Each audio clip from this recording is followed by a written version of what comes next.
placemats, and we are just about done with our pumpkin one.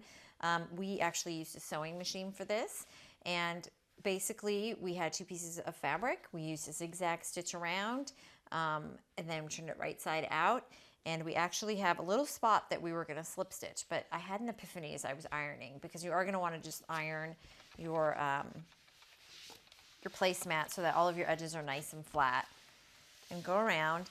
And we're not gonna actually slip stitch. We are gonna use our fusible tape to finish this placemat. So I'm just gonna measure. It's a very, very little area, very small area that I need to finish here. So you just measure and cut. And again, be sure that you measure the exact length, because if you go over and it ends up sticking out and that iron gets on it, it's gonna get really hot and it's gonna just make the outside of your fabric sticky, and then it's gonna start to bunch up. So you don't want that. So really kind of take your time in measuring how much tape you're gonna use. You just fold your fabric under on both sides like that.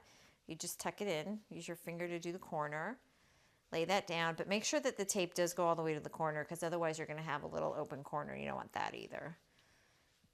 Just go ahead and lay it flat.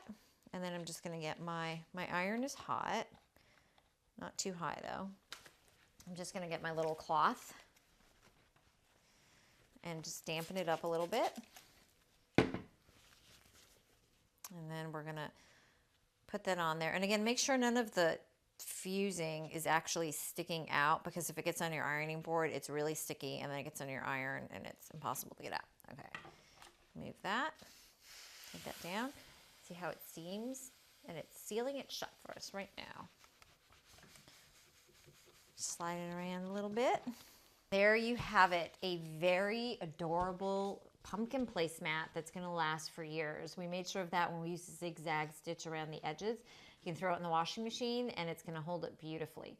Stick around, I'm gonna show you a few tricks for embellishing before we go.